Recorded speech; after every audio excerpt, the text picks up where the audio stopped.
Welcome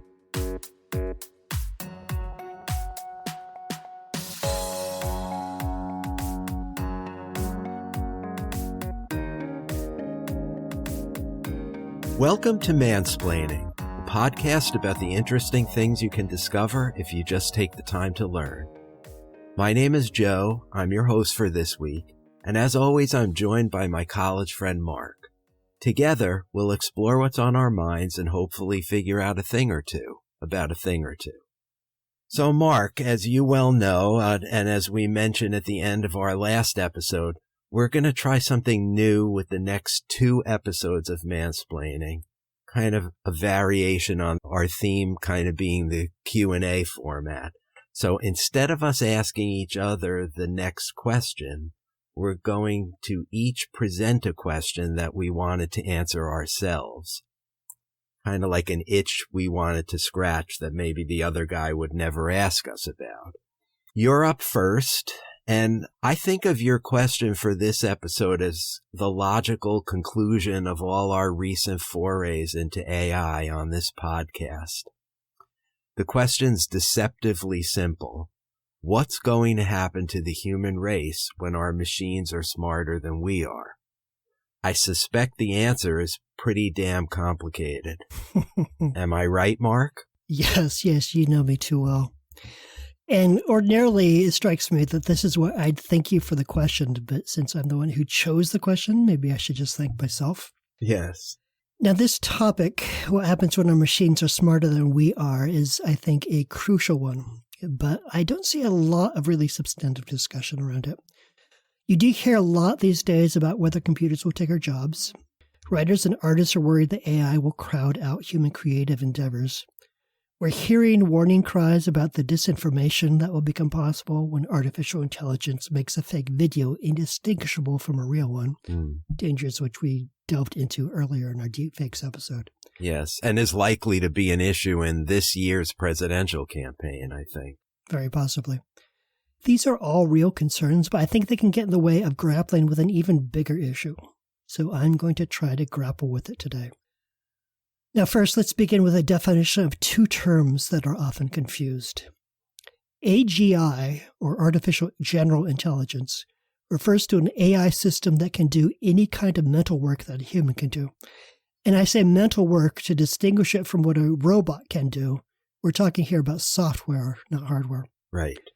Most AI systems, as we've discussed on this podcast, are narrow AI. They've been trained to perform specific tasks, such as play chess or drive a car through rush hour traffic. And outside of that training, they are far less capable. It's helpful to think of AGI as analogous to a human being who has received a public school education and graduated from college. After that, they could go on to nearly any career from accountant to musician to deep sea diver. No one has designed an artificial general intelligence yet.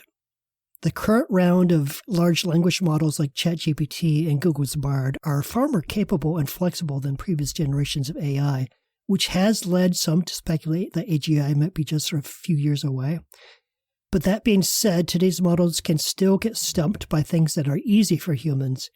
And for all its linguistic fluency, ChatGPT can only draw you a picture by handing that task off to another AI that was trained to generate images. In short, AGI is still a work in progress. Right, and I'm reminded of a prior podcast we did on this subject. I can't remember exactly which one, where I was telling you that of the scientific consensus maybe a year ago, 2 years ago maybe, was that we'd achieve human-level AI between 2040 and 2050. But I wonder whether the breakneck pace of recent AI developments has accelerated that prediction since it was made only a few years ago. In some circles, yes. In some circles, no. We'll be getting to that a little bit later. But first, I want to talk about the singularity. The singularity is a term that confusingly has more than one meaning within AI circles. Some people use it in its original sense, which was coined to signify that hypothetical point of time in the future at which technology would be developing and advancing at so rapid a rate that we will lose control of it. The British mathematician I.J. Good was, in 1965, the first to apply the concept to artificial intelligence, forecasting a point at which AI will, by continually redesigning and upgrading itself, enter a, quote, runaway reaction, unquote, of continual self-improvement that proceeds at an exponentially faster rate until it causes an uncontrollable explosion in intelligence. In short, what is being forecasted here is that AI will get better and better, but when it gets smart enough that it's given the task of upgrading its own software, then intelligence gains can proceed at an accelerating rate that approaches, reaches, and then exceeds human intelligence within a very short period of time. If the singularity were to happen, then it could very rapidly result in not just artificial intelligence, but machine superintelligence. Right. So let me just stop you there because I want to make sure I understand that. The singularity is not just about the achievement of superintelligence. It's about its irreversibility or its uncontrollability. Is that right? Yeah. Okay. Yeah, and that's where the confusion comes in, because there's a second group of people who have started using singularity as simply a synonym for AGI. Right. But the two concepts are related but not synonymous. It's possible that a singularity along the lines of what I.J. Good envisioned would be the process that first creates artificial general intelligence. But it's also possible that AGI might be created by human researchers before the rate of change gets completely out of hand. Okay, got it. It should be noted that not every expert agrees that either AGI or the singularity are inevitable. Some have argued that AGI's growth is likely to run into decreasing returns instead of accelerating progress, since we've seen that sort of technological plateau in other areas of science and invention. No one knows for sure, but I can tell you personally, I've worked hard this year to keep track of developments in artificial intelligence, and my own impression is that AI shows no sign of slowing down. Significant announcements are made every few days. Rather than slowing down or plateauing, it really looks like the rate of change is accelerating. So for now, at least, it seems like the smart money is on AGI being achieved sooner or later. So our question today is, what happens after AGI, when human-level AGI has been followed by better-than-human AGI and then by superhuman AGI? The effects of this development will be profound and all-pervasive, and we don't yet know whether it will be bad or good. So let's start with the potential good. I once read an article in which a distinguished professor gave his definition of the difference between a genius and someone who is simply very smart. When working on a problem, the very smart person reaches the same conclusions that you or I would. They just get there a lot faster than we would. A genius, however, reaches conclusions and makes discoveries that we would never be able to find no matter how long we worked on the problem. ChatGPT and the other AI platforms we're using today top out at very smart. They do what we do, and sometimes they do it well, but they always do it very, very fast. The professor's description of genius, the sort of intellect that can go places where normal intelligence is not able to follow, that's the potential that superhuman AI holds.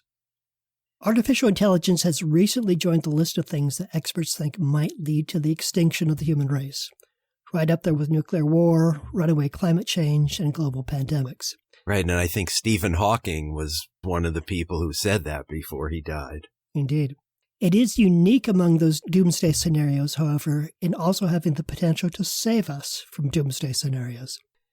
Superintelligent AGI could arrive at solutions and scientific insight that no human intelligence would ever be able to understand.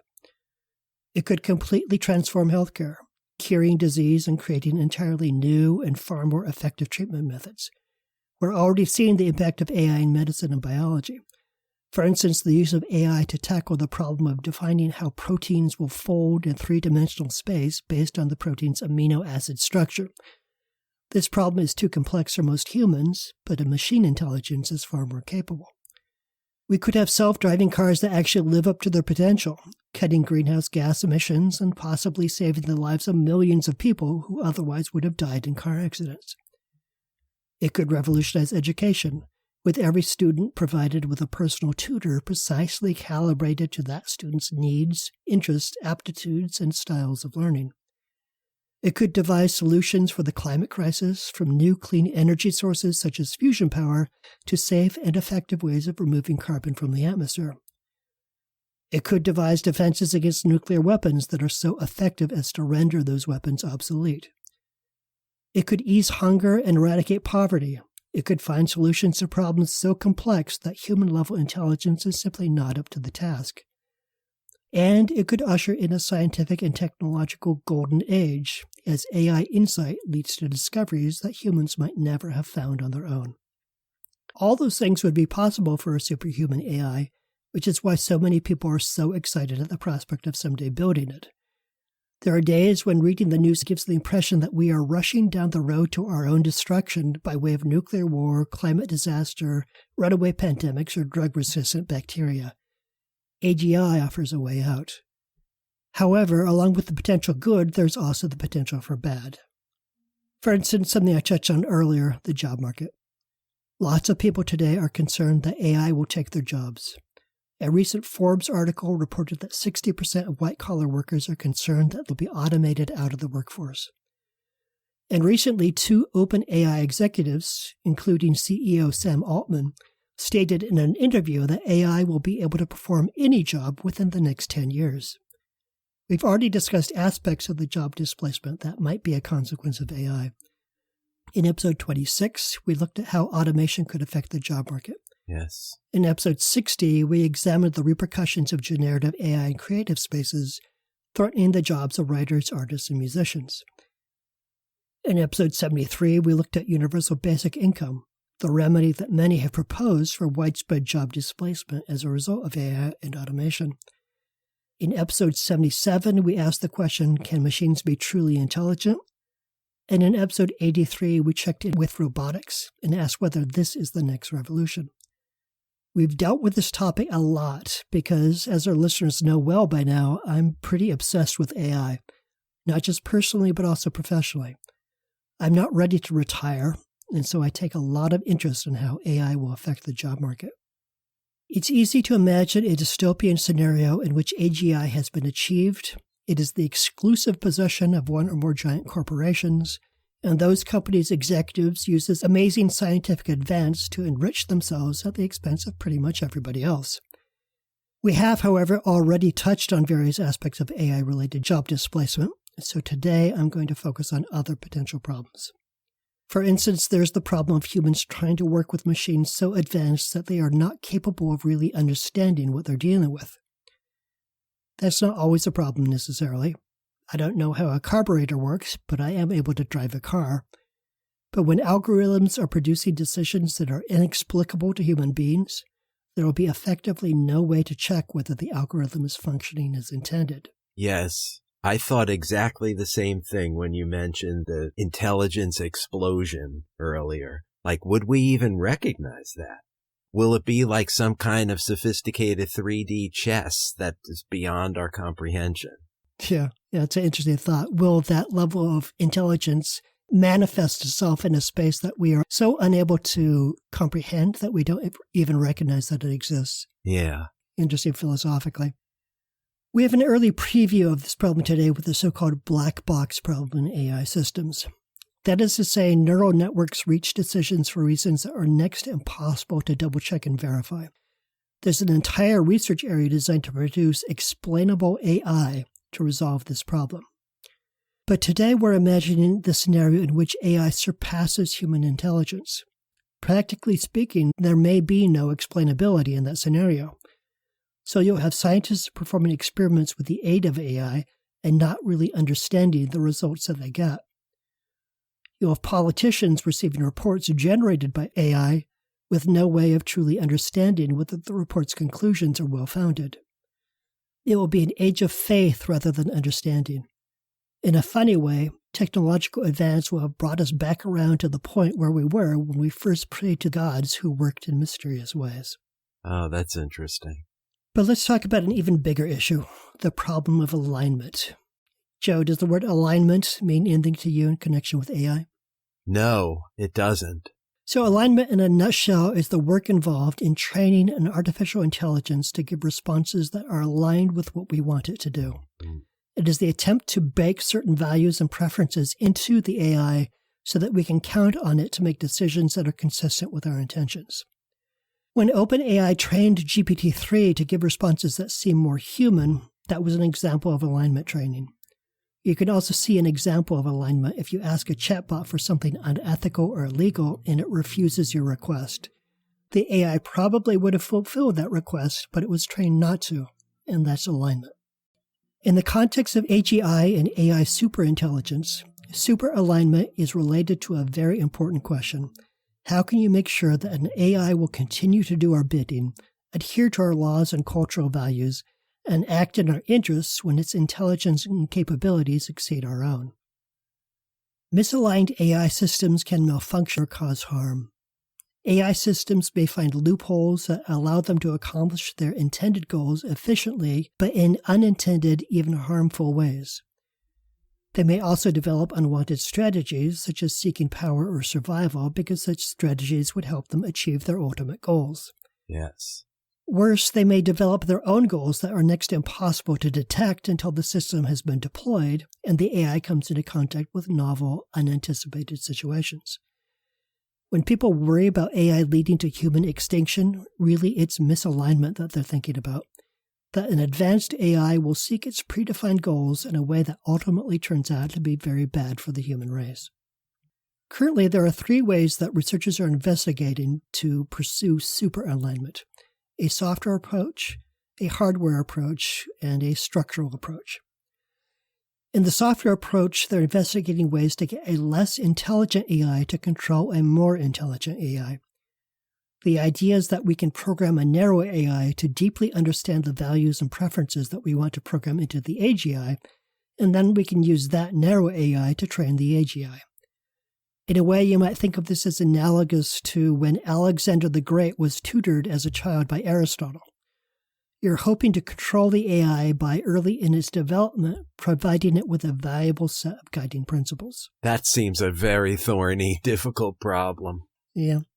Like the technology is easier than that problem you just described. This approach builds upon the method for training large language models today, which I mentioned briefly a little earlier. The method that created the breakthrough product known as ChatGPT used humans to train the AI. First, it was trained on a huge amount of data gathered from the internet, and then a bunch of questions were fed into the system. The answers that the AI produced were graded by a team of human beings, and these grades were used to fine-tune the AI and make its responses more human. This is a very effective way of training an AI. It's what turned ChatGPT into a runaway success, but it's slow and very expensive.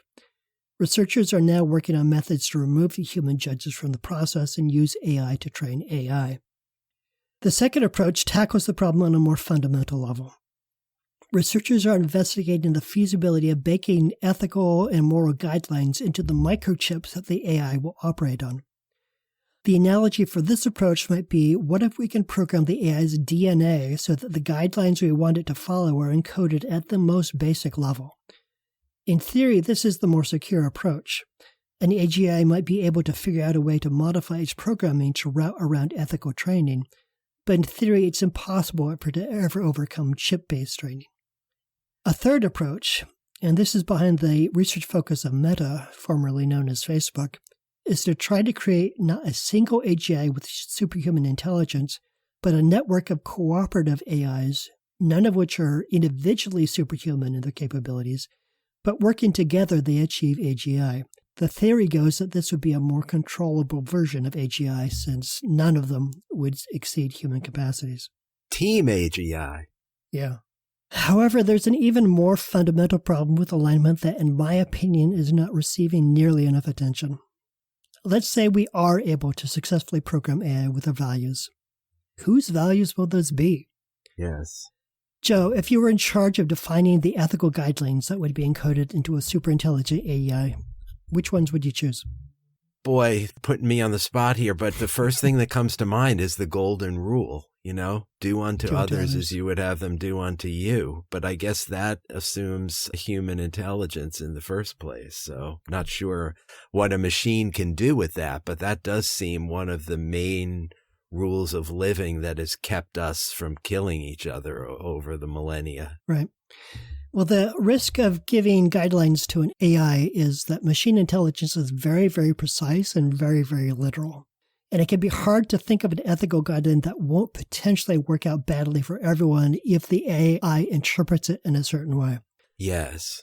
For instance, let's say that you program the AI to protect life, which seems like a fairly solid thing, particularly if you're concerned that the AI would lead to mass extinction. Right. But which lives are you referring to? Humans are alive, but so are animals, including the ones that we eat. So meat eating would presumably be inadmissible. Plants are alive too, so vegetarianism would also be unacceptable. Insects are alive, so insecticides would be out. Bacteria are alive, so antibiotics would also be prohibited. Yeah. A super intelligent AI programmed to protect all life would presumably work against the interests of any species that feeds on or otherwise kills other living things. Plants would presumably be in the clear, since they depend on photosynthesis, but higher life forms would be on the AI's hit list. In short, be careful what you tell an AGI to do. Yes. You know, I saw a TED talk, and the example the speaker used was if you ask AGI or computer to make you smile, they might tell a joke, right? And it might make you chuckle. But if you program a superintelligence to make you smile, it might decide to strap you down and put electrodes on your face to force this rigid smiley face, Yeah. and that would be its solution that can be scaled up to the entire population. Yeah. In the earlier years of researching artificial intelligence, a lot of the time the AI was given the task of winning a video game. And pretty consistently, the AI would figure out a way to cheat at the game because its only objective is to win. It's not reading through the lines and saying, oh, well, I should win in the right way. Yes. You say win the game, it finds the most efficient way of winning, even if that completely subverts the purpose of the game. Yes. And so, yeah, you need to be quite careful about that. Yes, and as they say about children, the ones who cheat are the really intelligent ones. So, yeah. And I think I just remember this speaker. It's Nick Bostrom, that philosopher who's very central to questions about AI, and I watched many of his videos for our prior episodes. So he's the one who mentioned the anecdote about getting people to smile. Good call out. I will track down that link and put it in the sources for this episode. Thank you. And in fact, when you think about it, the ethics that might guide an AI would vary considerably depending on the country where the guidelines are identified. As an experiment, I asked ChatGPT to describe the values that would be programmed into a superintelligent AI if that AI was being designed in the US, China, or Saudi Arabia.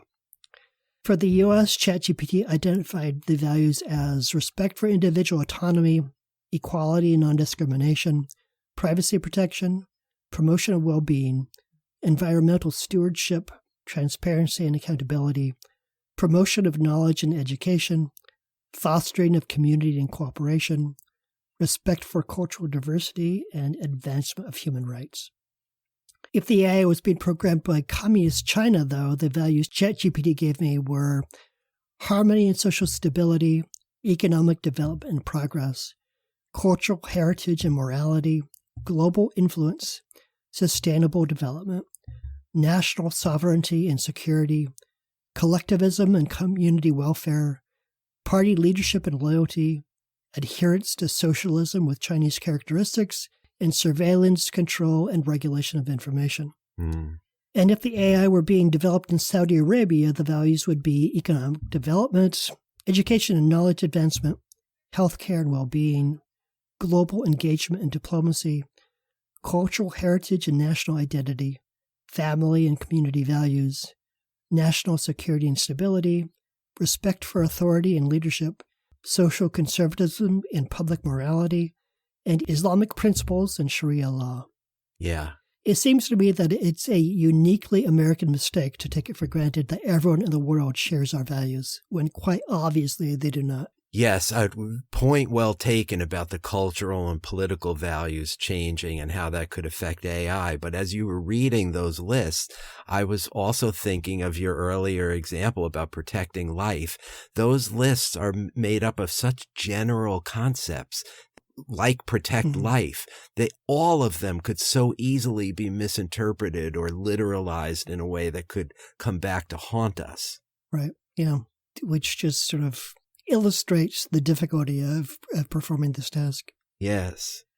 Instead of a single AGI with a single ethical code, it seems more likely that we could end up with multiple AGIs programmed to follow different guidelines. We may even have AGIs that are intrinsically hostile to one another. And this is a possible AI dystopia that I find quite realistic, one in which history's Cold Wars are supplanted by a new Cold War with a number of artificial intelligences constantly warring with one another. Wow. In that scenario, you would have superintelligent AIs trained by their human masters to waste their vast potential on attacking other AIs and the nations or corporations that control them. The human race could easily become collateral damage in that sort of struggle. To sum up, the question of alignment is crucially important, and equally important is the related question of who gets to choose the values to encode into the AI. But let's assume that all these things work out well. Even in that optimistic scenario, I still have concerns. What happens to human aspiration when computers are better at literally everything? For example, in 2016, an AI defeated Lee Sedol, one of the greatest Go players of all time, 4 matches to 1. That story made international headlines, but there were fewer headlines in 2019 when Lee Sedol announced his retirement from the game. Quote, "Even if I become the number 1 player," he said, "there is an entity that cannot be defeated," unquote. If he couldn't be the best, he didn't want to play. Wow. Now, maybe that was just one person, but I wonder what it will mean for humans as a species when there's nothing we do that can't be surpassed by a machine. How will we regard human potential in our development as individuals when we can never be the best? And instead of mastering a skill, it will almost always make more sense to ask a computer to do it for us. Sigmund Freud once wrote that humanity has suffered a series of, quote, shattering realizations, unquote, in its history. The first was the realization that the Earth is not the center of the universe, and the Earth is barely a speck in the vastness of the known universe.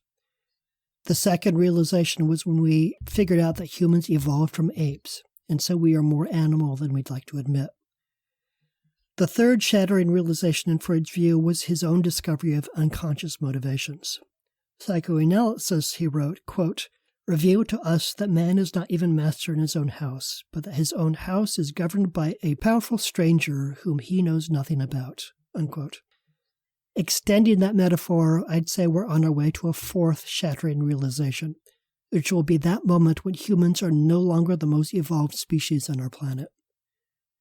Ever since Homo sapiens first evolved in Africa, we have been the most intelligent creatures on planet Earth. Someday, possibly within the next few years, that will no longer be the case, and nothing will ever be the same. So what do you think, Joe? Will you welcome our artificially intelligent overlords?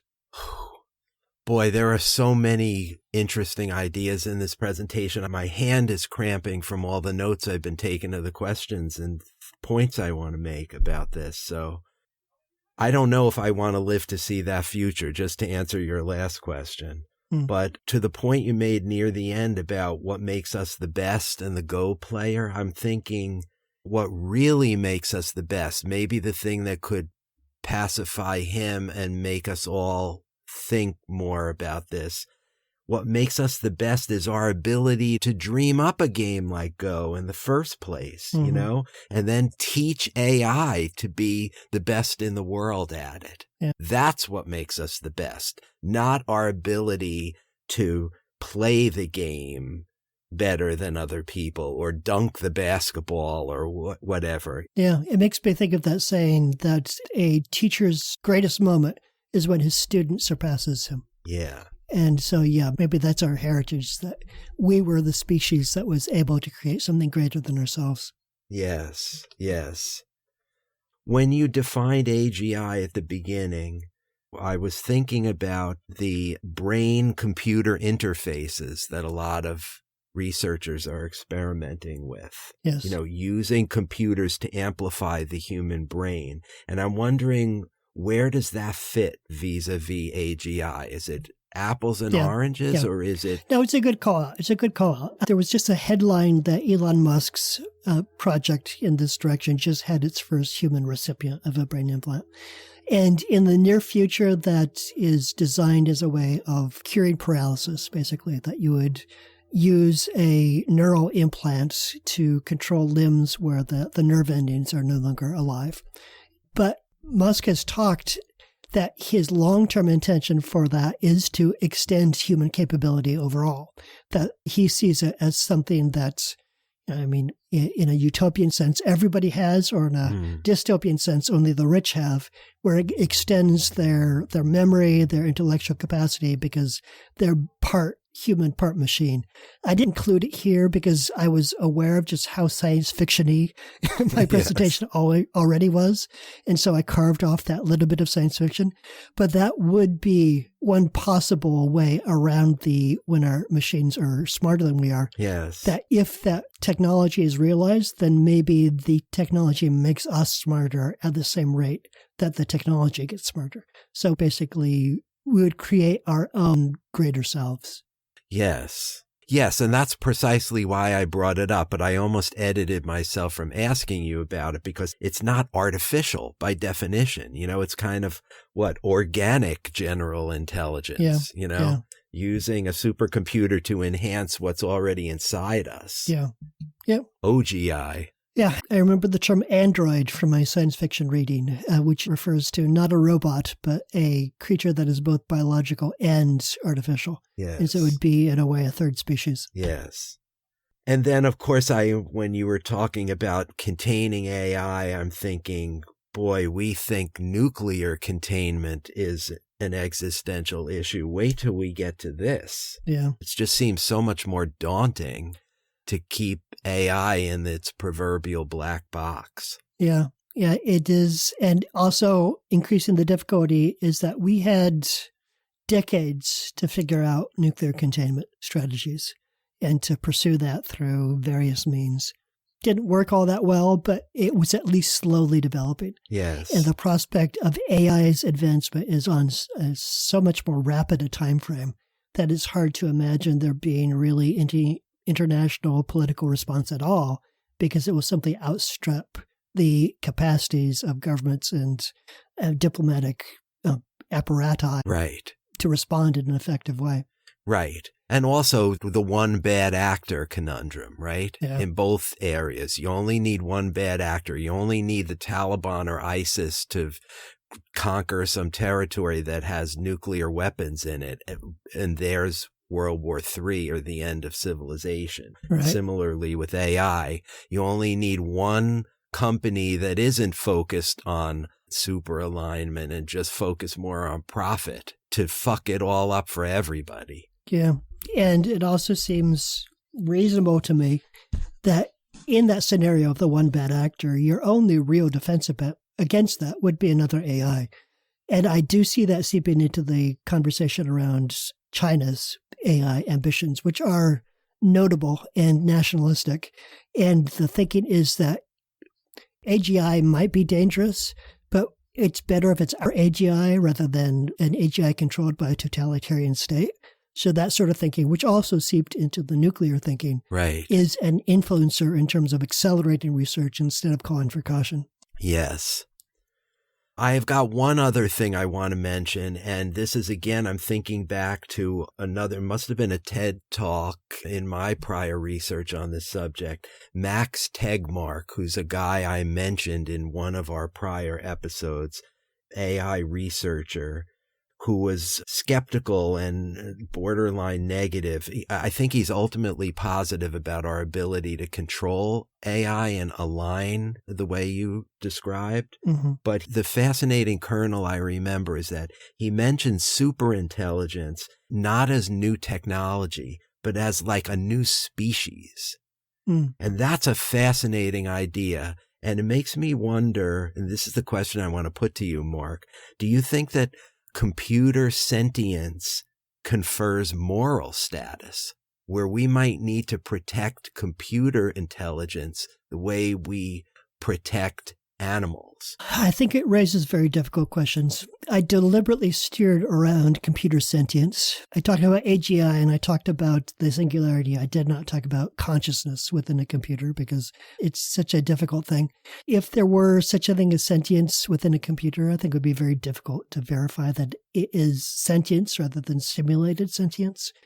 Imagine the difficulty of thinking about computer sentience as, for instance, communicating a right to life, where a computer can make hundreds or thousands of copies of itself, would every one of those copies enjoy the same right to life? Yes. It seems like life means something different for something which can be in an instant duplicated across media. But maybe that's just me. How do you feel about it? I don't know how I feel about it because I don't think about these topics as much as you do. But I hear your point about sentience being a hard thing to even know whether it's occurring. But the devil's advocate in me wants to say, well, isn't that the same thing about artificial general intelligence? Yeah.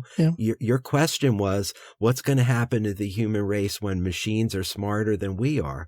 What does it mean to be smart? Yeah. How do we know when machines are smart?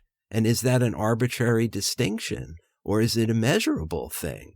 Well, I think I've mentioned this in one of our many previous episodes on AI before, but for me, it's interesting to think sort of philosophically about at what point does a simulation of a thing become so indistinguishable from that thing that there's no important reason to consider that distinction as real?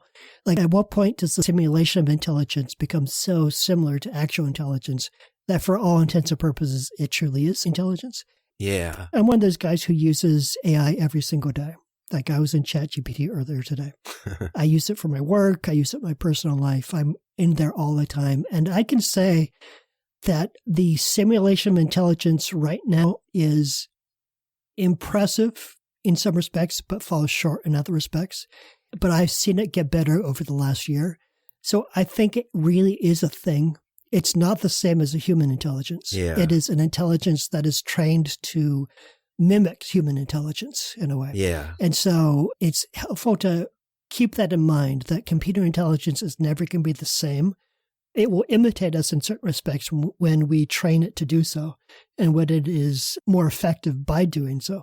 But it is an alien form of intelligence. Yes. And at least it does a better job over time of imitating human styles of intelligence and producing responses that are conversational in a way that is more convincing as conversation versus just words strung together in order to please us. Yeah. And so I think what we're going to see is a simulation of human intelligence that gets better and better to the point where it's not really worth asking the question, is this real anymore?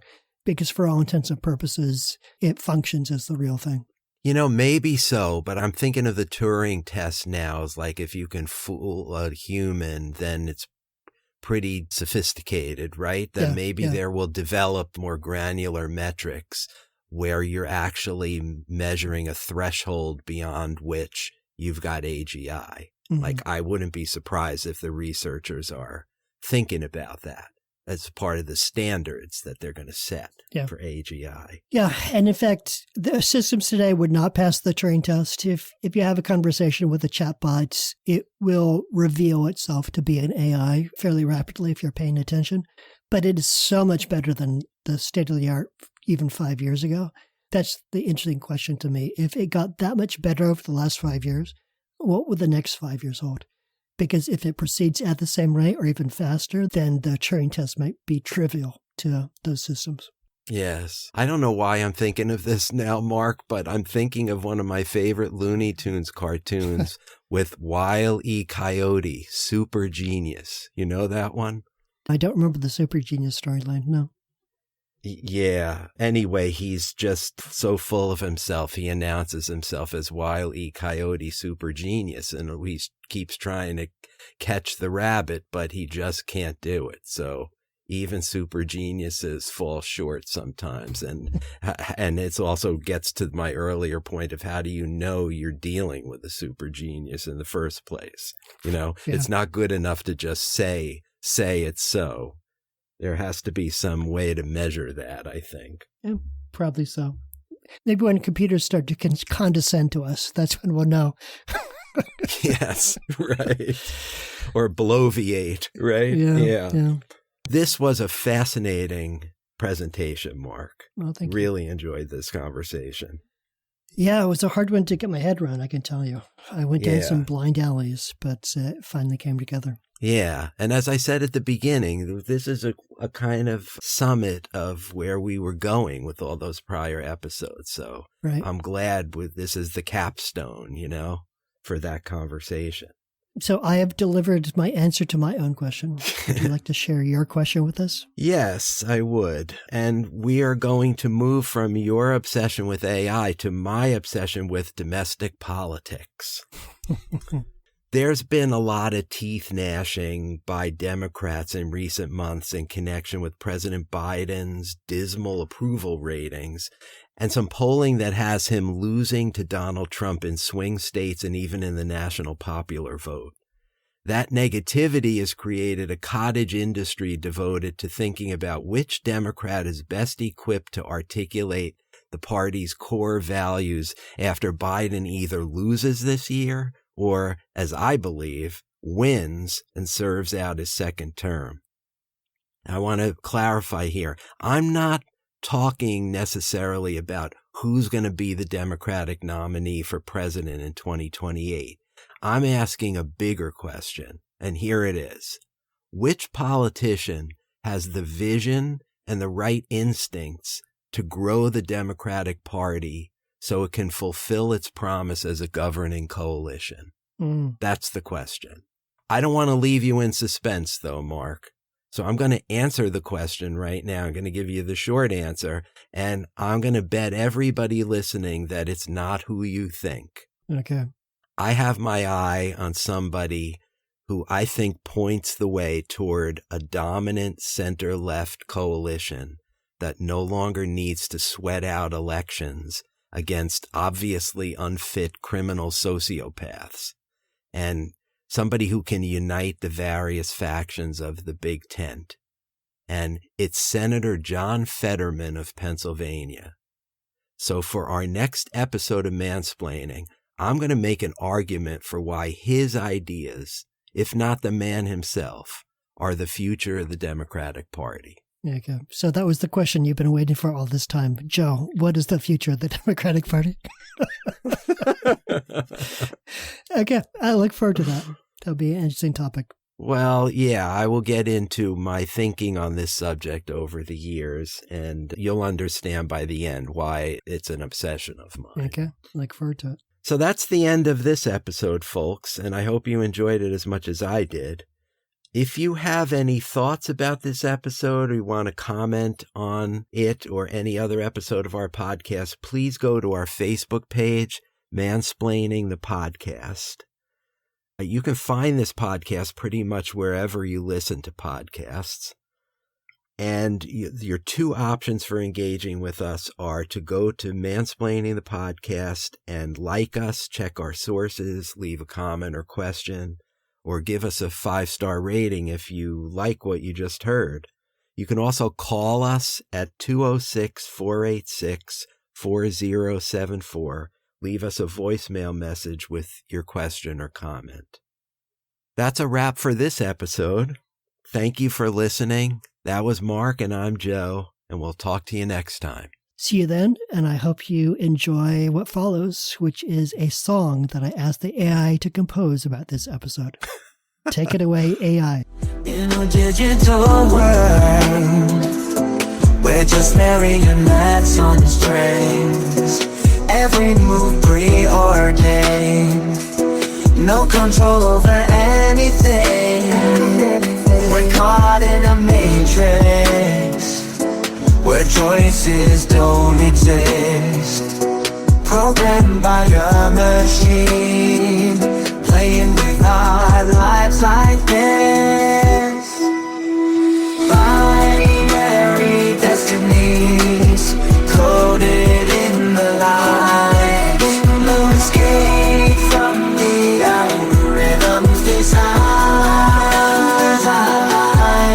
We dance to the rhythm, controlled by the code. Our lives take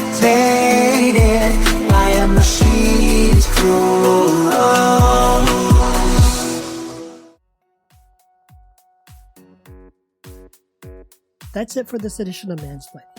Mansplaining is brought to you by Joe and Mark and nobody else. Thank you for hanging out with us for a little bit, and we'll see you next time.